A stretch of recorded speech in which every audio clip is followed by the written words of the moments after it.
आज का अध्ययन में आप सभी लोगों का स्वागत है। कुछ हफ्तों से हम मत्ती का सुसमाचार का 5वां अध्याय में से अध्ययन कर रहे हैं और अभी तक हमने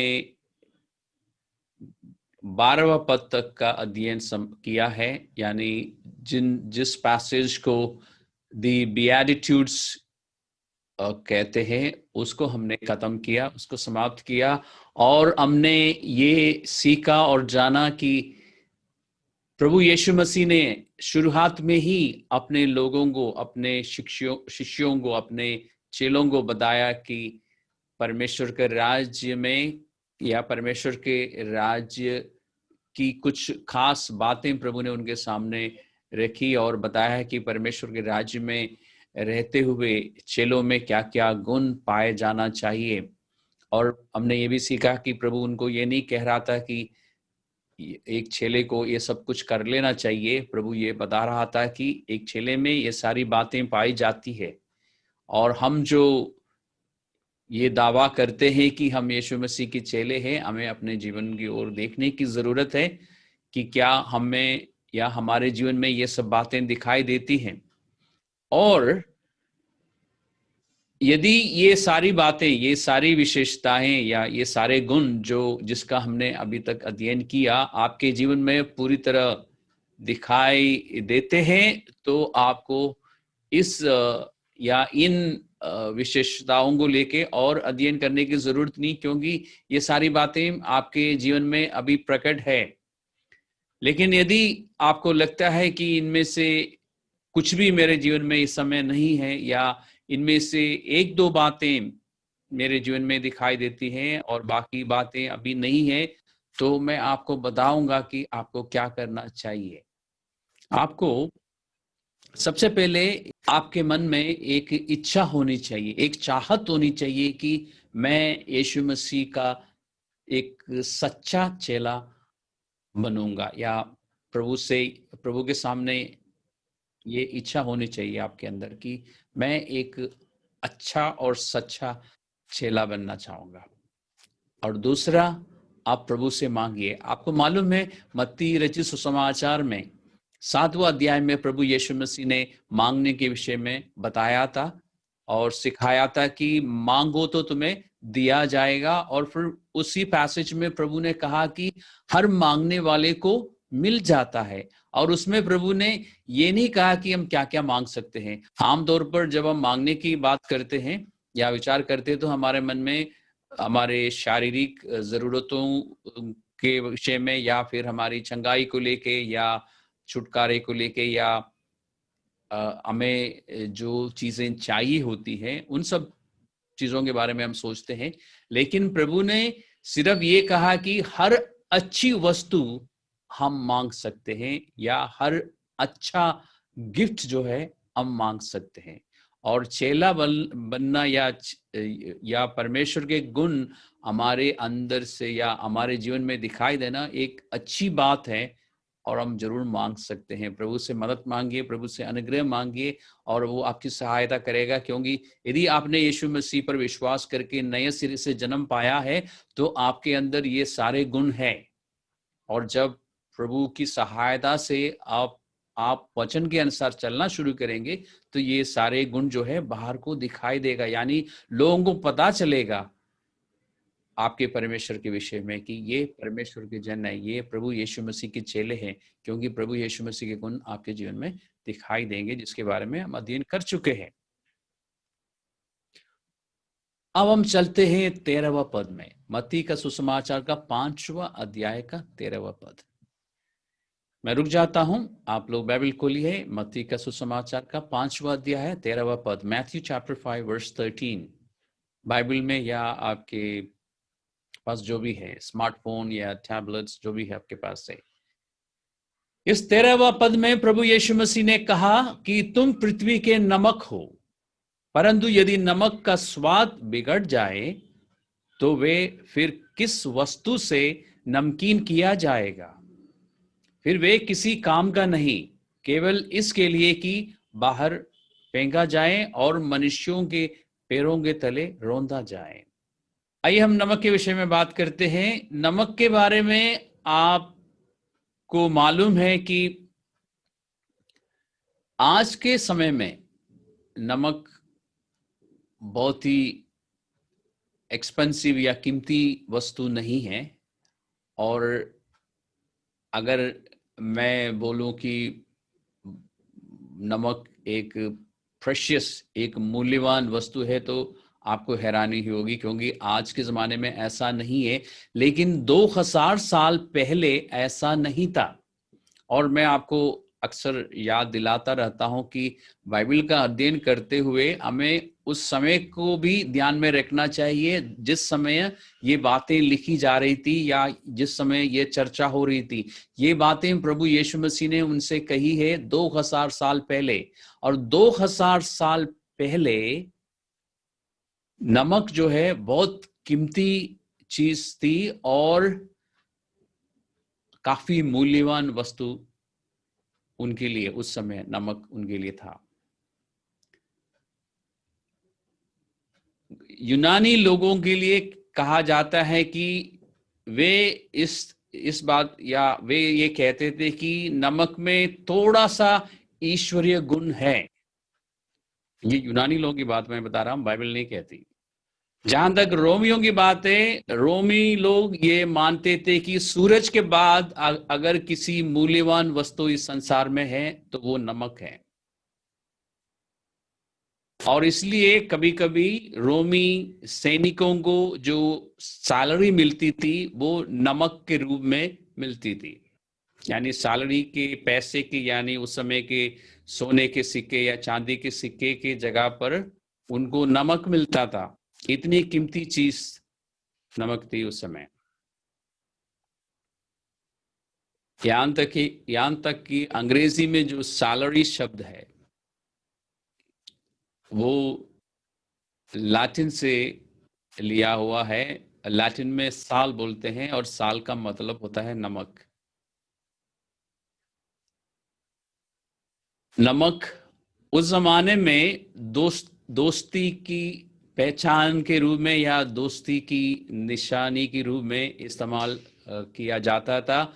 और जब दो लोग एक साथ बैठ के नमक या खाने में नमक डाल के या वैसे नमक खाते थे, तो चाहे वो पहले दुश्मन भी रहे हो, उस समय से वो मित्र बन जाते हैं और एक दूसरे की रक्षा करते थे। वो एक दूसरे का ध्यान रखते थे। और पुराने जमाने में वाचा जब बांधी जाती थी, नमक का इस्तेमाल होता था। और उस जमाने में, आज के जमाने में जब हम अफिडेविट बनवाते हैं तो उसको नोटराइज करवाते हैं। और उस जमाने में 2000 साल पहले की बात बता रहा हूं, नोटराइज करने के लिए नमक खाते थे। यानी, और इसके बारे में आपको एक उदाहरण मैं बाइबल से दिखा सकता हूं। और वहां पर ऐसा लिखा नहीं है, नोटराइजेशन या नोटराइज शब्द नहीं मिलेगा आपको, लेकिन नमक के बारे में कुछ बातें मिलेगी जिससे आपको पता चलेगा कि नमक कितना मूल्य रखता था। दूसरा, इतिहास में 13वां अध्याय का 5वां पद, अगर आप बाइबल खोलना चाहे तो खोल के देख सकते हैं, नहीं तो मैं आपके लिए पढ़ देता हूं। अभी हिंदी में लिखा है कि, और ये बात जो है जो मैं पढ़ने जा रहा हूं, ये यहूदा और इस्राएल के बीच में हो रहा है। इस्राएल और यहूदा के बीच में जो मैं बोल रहा हूं, इसका मतलब ये है कि ये उस समय की बात है जब इस्राएल का विभाजन हुआ था और यहूदा और बेंजामिन एक तरफ और बाकी सारे गोत्र एक तरफ हो गए थे। फिर अलग अलग, यानी दो अलग अलग देश हो गए थे। फिर दोनों देशों का अलग अलग राजा हुए थे। उस समय की बात बता रहा हूं कि यहूदा के लोगों ने इस्राएलियों को, जब ये इस्राएली लोग उन पर चढ़ाई करने के लिए उनके पास पहुंचे थे, उस समय यहूदा के लोगों ने बाकी गोत्रों से ये बात कही, सुनिए, क्या तुमको जानना नहीं या तुमको ना जानना चाहिए कि इस्राएल के परमेश्वर यहोवा ने नमक वाली वाचा बांधकर दाऊद को और उसके वंश को इस्राएल का राज्य सदा के लिए दिया है। ये इसराइलियों को वो याद दिलाने, यानी बाकी गोत्रों को याद दिलाने की कोशिश कर रहे थे। आप उसको संदर्भ में पढ़ लेना और भी अच्छी तरह समझ आएगा। और यहाँ पर नमक वाली वाचा की बात की जा रही है, यानी वाचा में नमक खाने से वाचा एक तरह से नोटराइज हो जाते थे, पक्का वाचा जो है पक्की हो जाती थी।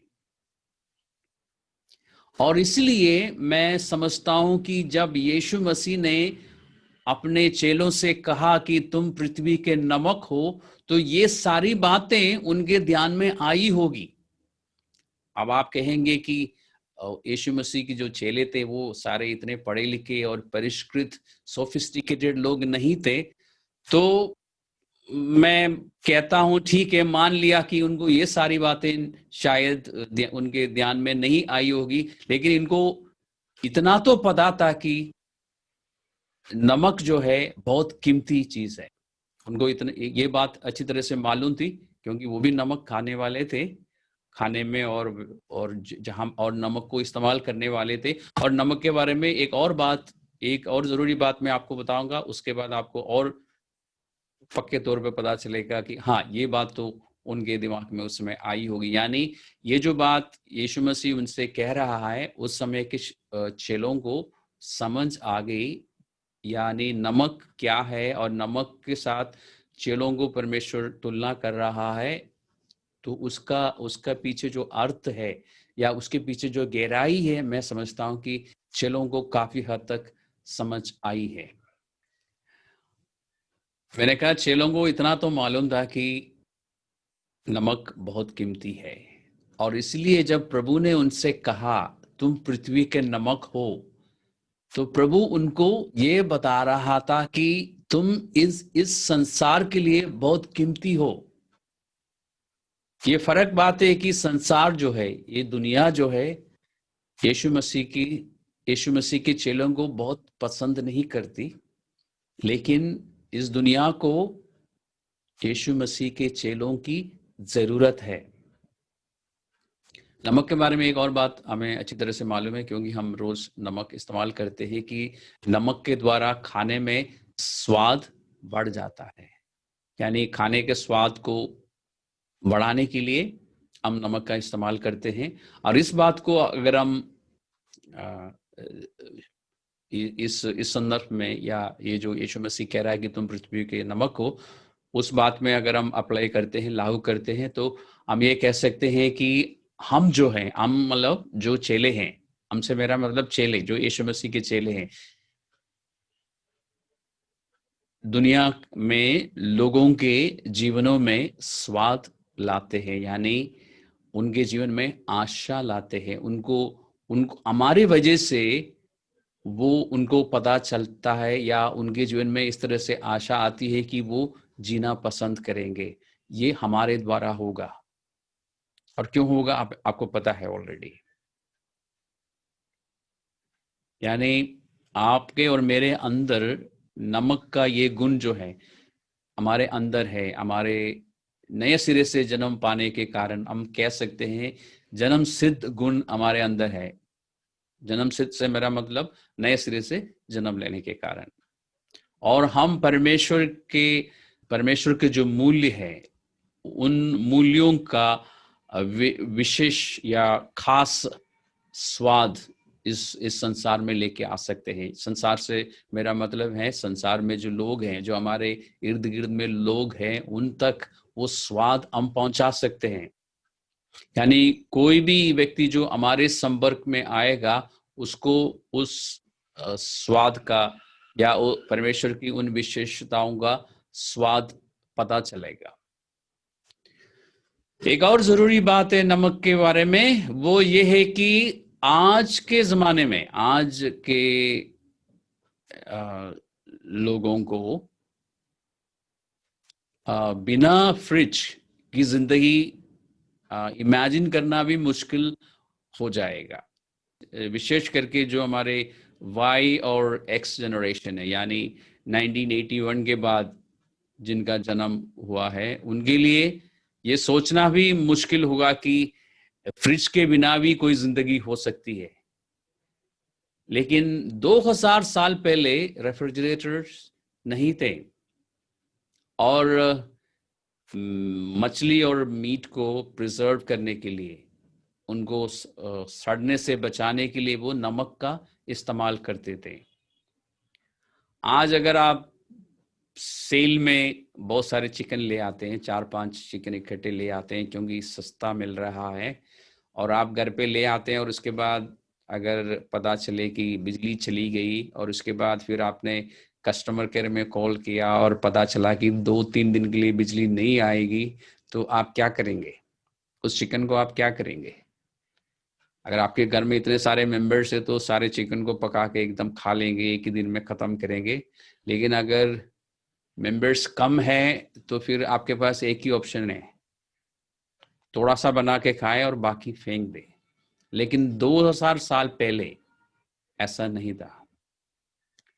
उस समय के लोग नमक इस्तेमाल करके उस मीट को या मछली को सड़ने से बचा के रखते थे। इसका मतलब क्या है? मैं समझता हूं कि परमेश्वर यीशु मसीह अपने चेलों को ये बता रहा था कि इस संसार को तुम्हारी जरूरत है, इसलिए हार मत मान लेना, छोड़ मत देना इस संसार को, या इस संसार के लिए सोचना या प्रार्थना करना या यहाँ के लोगों को सुसमाचार सुनाना छोड़ मत देना, क्योंकि उनको तुम्हारी जरूरत है और उन्हें ये बात नहीं मालूम है। और जैसे मैंने बताया है कि संसार के लोग जो है हमें इतना पसंद नहीं करते या हमसे नफरत करते हैं, लेकिन उनको हमारी जरूरत है। उनको सड़ने से हम बचा सकते हैं। कैसे? हमारी प्रार्थनाओं से और यीशु मसीह का सुसमाचार उन तक पहुंचाकर उनको नए सिरे के जन्म की ओर या उनको मुक्ति पाने में या उद्धार पाने में सहायता करके हम उनको सड़ने से, नाश होने से बचा सकते हैं। और ये सिर्फ हम ही लोग कर सकते हैं। सिर्फ यीशु मसीह का एक चेला ही ये काम कर सकता है, बाकी कोई नहीं कर सकता। इसके बारे में सोचिए जरा। यानी संसार को चेलों की जरूरत है, और चेले में क्या क्या गुण पाए जाते हैं इस बारे में हम अध्ययन कर चुके हैं। इसी अध्याय में 3 पद से लेके 12वां पद तक हमने देखा है। और यहाँ पर देखने वाली या समझने वाली बात यह कि ये सारे गुण जिसका अध्ययन हम कर चुके हैं वो हमारे अंदर है, अगर हमने यीशु मसीह पर विश्वास किया है, और हमारे जीवन में अब दिखाई देना चाहिए।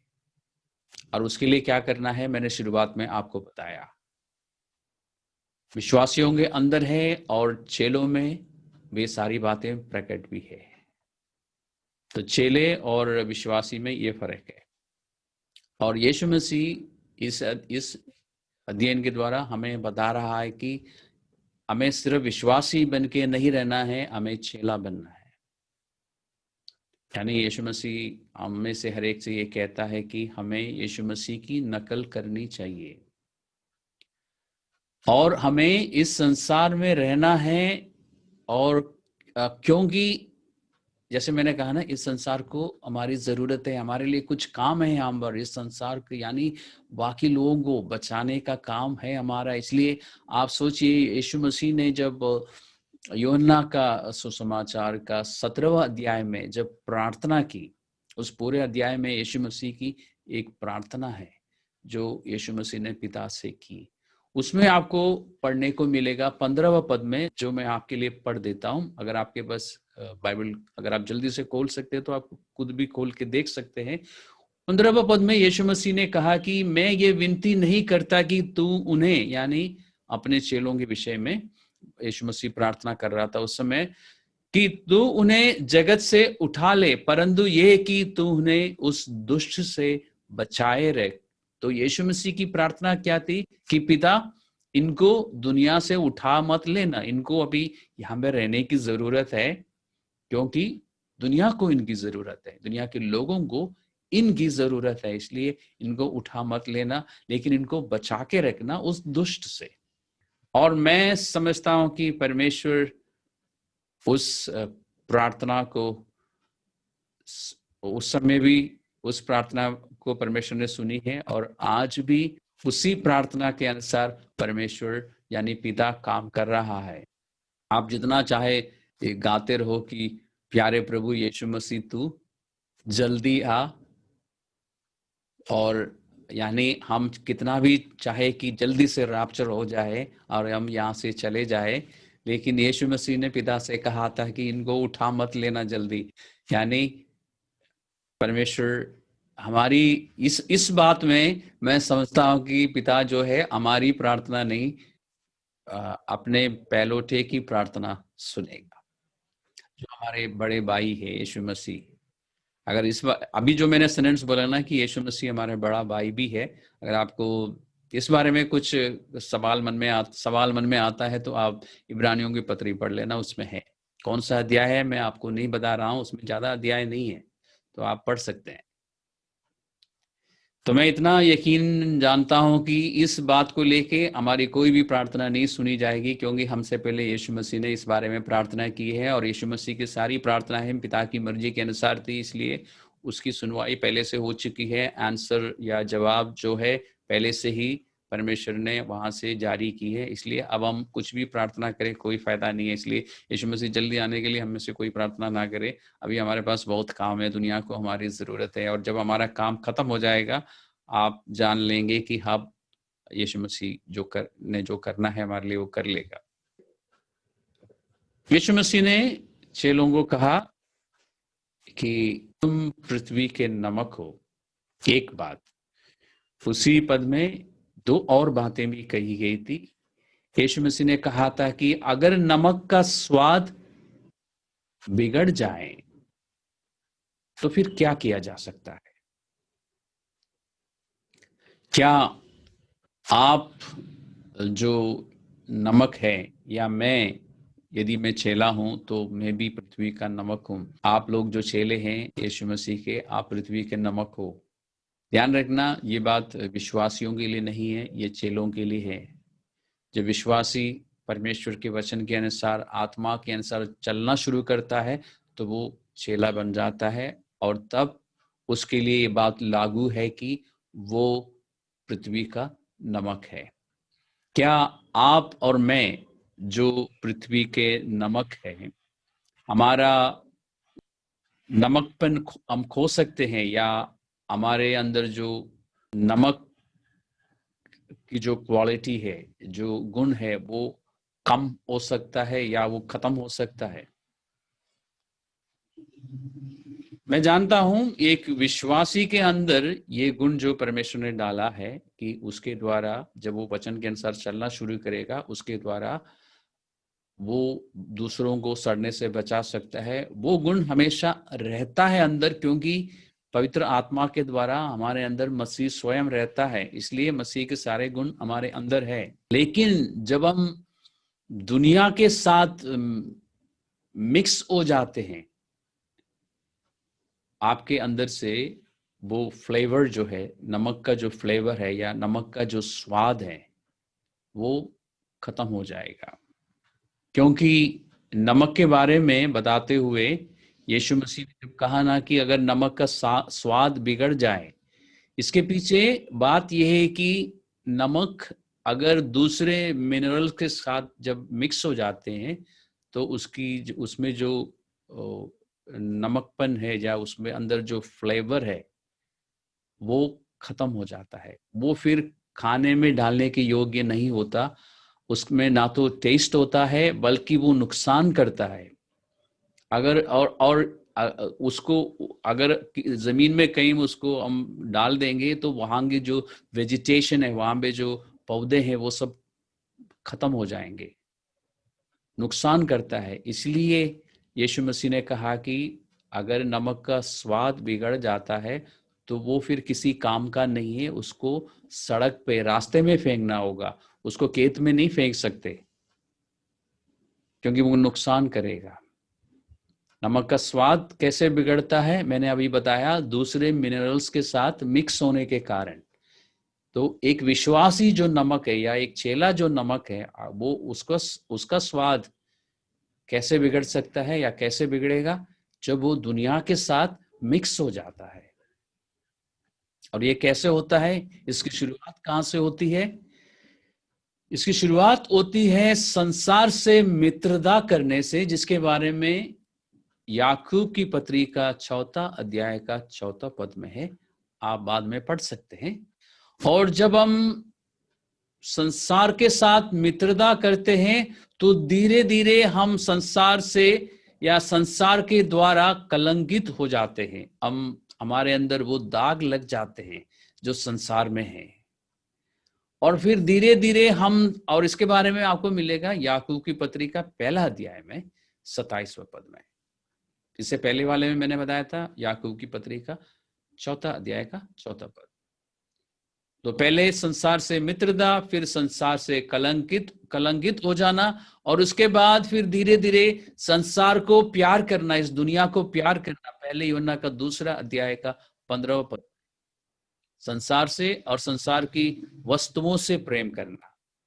और फिर हम धीरे धीरे, हमें पता भी नहीं चलेगा, हम इस संसार के सदृश्य बन जाएंगे, जिसके बारे में हमें चेतावनी है, या मैं कहूं कि चेतावनी नहीं है, वो हमसे परमेश्वर की ओर से बहुत ही प्यार से एक रिक्वेस्ट है। परमेश्वर हमसे विनती करता है अपनी करुणा स्मरण दिलाते हुए कि इस संसार के सदृश्य ना बनो, इस संसार के लोगों के समान मत बनो। तो पहले मित्रता, फिर धीरे धीरे वो दाग लग जाना, यानी दुनिया का धीरे धीरे थोड़ा थोड़ा करके दुनिया की सारी चीजें हमारे अंदर आ जाना या हम में आ जाना, और उसके बाद हम दुनिया को प्यार करना शुरू करते हैं। फिर हम दुनिया के समान बन जाते हैं, और फिर हमारे अंदर जो नमक होने का जो गुण है, जो जो क्वालिटी है, या नमक जैसा काम जो हम कर सकते थे, वो हमसे नहीं होगा, बल्कि हम खुद बिगड़ जाते हैं और फिर हम नुकसान करना शुरू करते हैं। इसलिए हम ये कह सकते हैं कि एक विश्वासी जो जो दुनिया के साथ मिल गया है, उससे खतरा होता है, क्योंकि दुनिया में अंधकार की जो ताकत काम करती है, उसमें खूबी क्या है, वो लोगों को परमेश्वर की ओर से दूर ले जाती है वो ताकत। और हम क्या करते हैं, हम नमक होने के कारण लोगों को परमेश्वर की ओर ले आते हैं, लेकिन अंधकार की ताकत लोगों को परमेश्वर से दूर ले जाने की कोशिश करती है। और जब हम दुनिया के साथ मिल जाते हैं तो हम फिर उस ताकत की सहायता करते हैं। हम दूसरे विश्वासियों को भी बिगाड़ देते हैं, और उनको परमेश्वर के पास लाने के बजाय हम परमेश्वर से दूर ले जाते हैं। तो हमारे द्वारा दुनिया के अविश्वासियों को भी नुकसान है और विश्वासियों को भी नुकसान है, जब हमारा स्वाद बिगड़ जाता है। इसलिए पौलुस ने एक चेतावनी दी है कुरिन्थियों की पत्री में, कुरिन्थियों की पत्री का 5वां अध्याय में 6 पद में पौलुस ने कहा कि थोड़ा सा खमीर जो है पूरे गूंदा हुआ आटे को खमीरी बना देता है।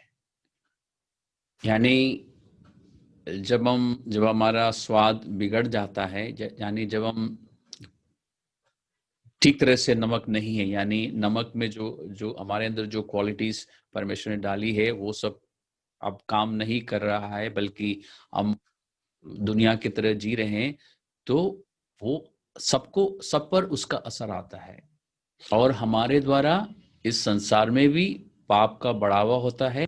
और फिर जिन जिन के साथ हम संगति करेंगे, यानी अगर हम चर्च में रह के ये सब कुछ कर रहे हैं, तो चर्च में भी हमारे द्वारा पाप का बढ़ावा होगा। सोचिए इस बारे में। एक चेला जो है, जैसे मैंने बताया आपको, लोगों को यीशु मसीह के पास लेके आएगा, और एक बिगड़ा हुआ चेला है, यानी बिगड़ा हुआ से मेरा मतलब जिसके अंदर अब नमकीन नहीं है, जिसके अंदर नमक का वो गुण नहीं है, वो लोगों को परमेश्वर से दूर ले जाएगा। और तीसरी बात यीशु मसीह ने कहा था कि जब नमक का स्वाद बिगड़ जाता है तो उससे कोई प्रयोजन नहीं है, फिर कोई लाभ नहीं है, उससे सड़क पे रास्ते में फेंक दिया जाता है, उस बारे में हम अगली फ्राइडे को जब मिलेंगे अध्ययन करेंगे। मैं समझता हूँ कि फिलहाल हमारे लिए इतना काफी है। इस बारे में सोचिए, विचार कीजिए, मनन कीजिए। प्रभु यीशु मसीह ने कहा कि हम पृथ्वी के नमक हैं।